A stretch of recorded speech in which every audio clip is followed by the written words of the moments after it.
What's up, everybody? It's Travis Murdock, voice of the game. Well, what's going on, everybody? It's Travis Murdock here with another Black Ops YouTube video here, Radiation Domination.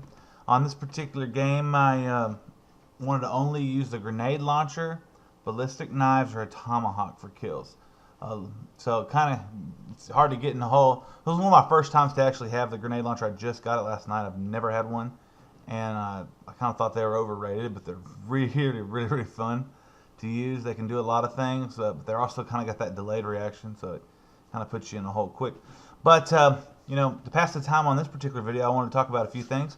And one of the things is Travis Murdock and some of the life lessons and things I've had. And I was thinking back to my senior year in high school.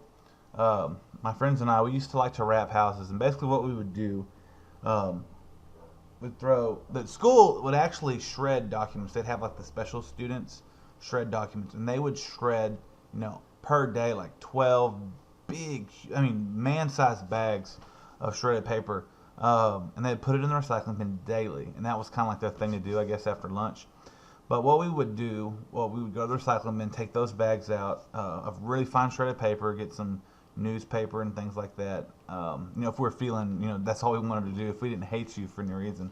And we'd go out and, I'd been doing this for about 2 years, hadn't ever been caught. And the thing about it was, my parents knew I was doing it, they just couldn't prove it. So I had successfully managed to gotten my curfew knocked back to 10 o'clock. So it's pretty early. And the thing about a 10 o'clock curfew is people are still asleep.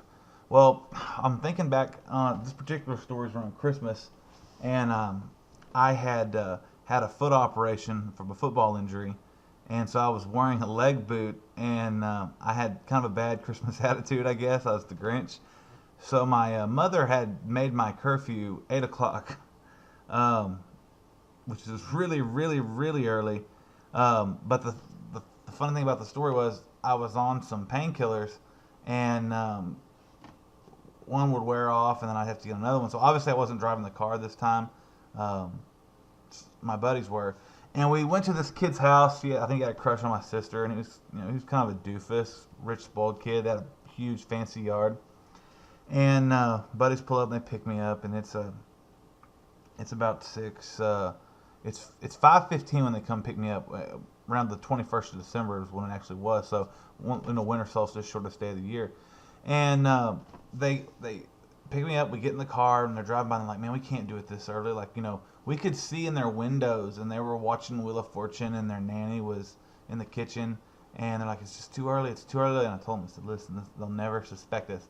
And, the big concern for the group was that, I should drive, but I couldn't drive because my foot was in a boot. They didn't want me out on the grass in case something happened. I'm a big boy. It'd be hard to carry me off, but I insisted I'd play through the pain.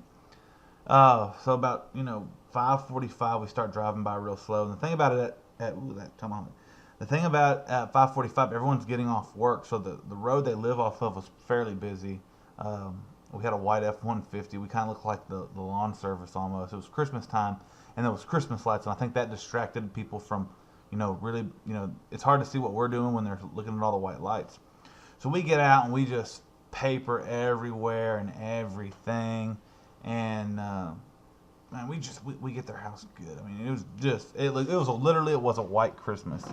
We drove by the next day, got through there. I was in a lot of pain when it was all said and done, but we survived, made it home. Driving by the next day, and they had a yard service picking the paper. The boys didn't even have to pick it up, so I was like, what's the point? Well, there was a particular cheerleader at the school who was a freshman who made varsity. I hate when freshmen make varsity because they just think they're better than everybody, and they don't know how the world works. So she made varsity. My buddy had a crush on her. My actually buddy who drives the truck had a crush on her. Never had a girlfriend. That was his crush.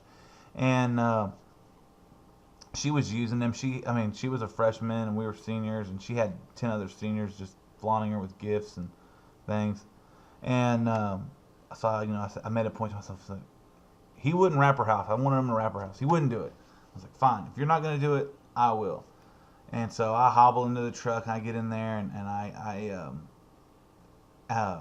get all the paper and I notice in the dumpster there's some deer skulls. Well, I was like, what the hell? I throw them on top too. Well, I go to this girl lives way out in the boonies, and I go and wrap her house by myself. I mean, white Christmas, just and then I take the deer skulls and I shove them in her mailbox. And I call my buddy and I don't tell him I did it or anything. And I'm just like, hey man, what's going on? And he's like, oh, I'm waiting to talk to Brittany. And I'm like, why? And he's like, oh, she's Christmas with her uncle or something there in Houston. They're not coming back tomorrow. Well, they come back the next day. Of course, their neighbors already tipped them off. House is, just white Christmas. Everything's everywhere. It's crazy, crazy, crazy. Well, the mail lady opens the mailbox and there's a deer skull with the tongue hanging out, and they flip out and they know it's me. They think they know it's me. They can't prove anything, and so they try a bunch of techniques I thought were bush league. They had one of their neighbors pretend to be a cop on the phone. I guess he didn't know that was illegal to impersonate a police officer. And he was like, we know it was you, blah, blah, blah, this, that, and the other. We know it was your truck, and we have your license plate numbers, and we took a picture. And I just laughed because before I did it, when I went to a gas station, before I turned down their road, and there's two little screws, one on the front bumper and one on the back. I took the license plates off just for that particular reason in case somebody saw me.